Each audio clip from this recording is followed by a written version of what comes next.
I grew up in a rural farming community in Washington State in a little town called Connell, Washington. In that city, you had all the major religions.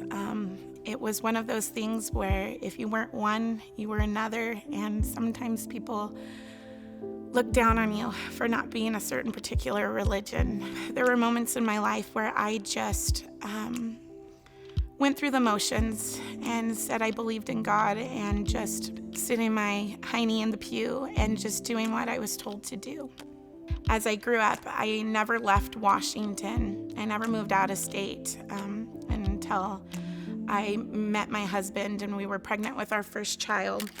There were things going on with my husband's family that just didn't sit well with me. So we decided to move, and at the time my sister and her husband were stationed in Boise. He's in the Army. As life happens, we were just family members just dropping by our home in Idaho and just really just coming to use us as a pit stop. We just realized that maybe we need to distance ourselves a little more. And that was in probably, I would say 2017 was when we decided we wanted to move out of the Pacific Northwest. We had contemplated Arizona, New Mexico, Wisconsin even, and we just kept getting pulled back to San Antonio. And my husband, during this all, he was fighting this religious battle inside of him, and he was just trying to figure out what he believed in.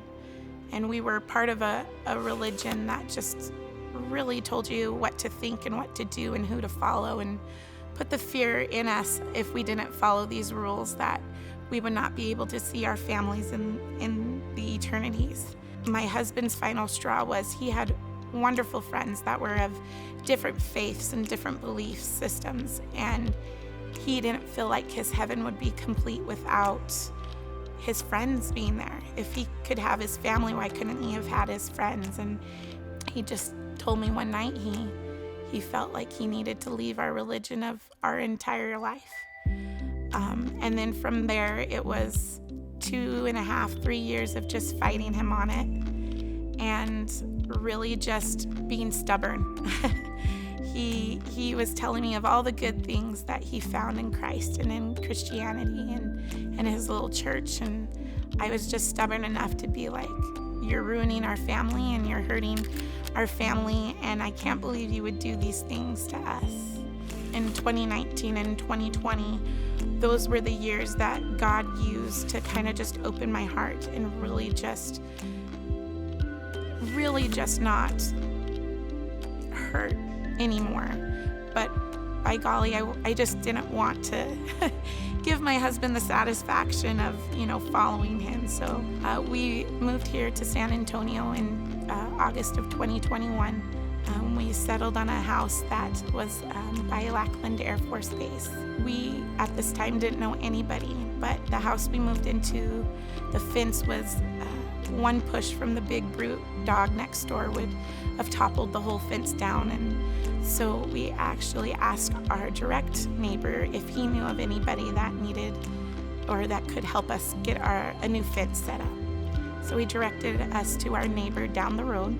My husband didn't have a community, a church yet here in Texas. I feel like it felt like 20 churches, but in all reality, it was probably 10 or 11 churches we went to. But by the time the fence was in repair and fixed, my husband had kind of struck up a friendship with our friend Mark, and he asked which church he went to, and then he introduced us to ACC. And again, I was stubborn. I was like, okay, let's just go. Let's find you a church, because that's just what I wanted. I felt like I had my community in my religion, in my church, and I just wanted my husband to find that same thing. We had barely started going to ACC for about 2 months, and I partook of a summer study, and the study I chose was identity theft. Finding your identity in Christ. And as I studied with the women and talked about what I was reading in the Bible and what the different authors in this book were saying, I realized that I had an identity in an institution, not Christ. And that didn't sit well with me. that was kind of started reevaluating what I believed in and what my belief system was made up of. The last big shove was on August 14th of this year. There was the sermon that Kevin gave about the rich young man giving up everything. And so prior to this, I've just been feeling kind of hopeless on what I needed to do to have a relationship with Christ. I knew that the path I was on was not leading me to the relationship that I wanted. So during that sermon, as we learned about the rich young man and what Jesus asked him to give up, a very audible voice said, "What do you need to give up to have a relationship with Jesus?" And I sat there, and as Kevin was going along, I was like, I don't want to do it. I don't want to give my comfort up. Then we were sitting there, and I believe it was in Luke 18. I think it was verse 27, and I may be way off, but the verse states, anything impossible with man is possible with God.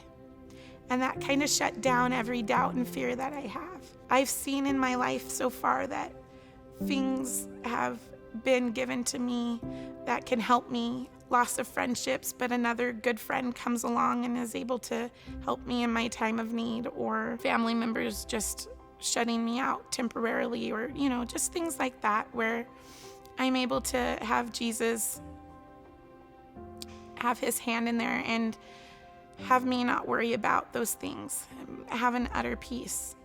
And so on that day, I became a follower of Jesus.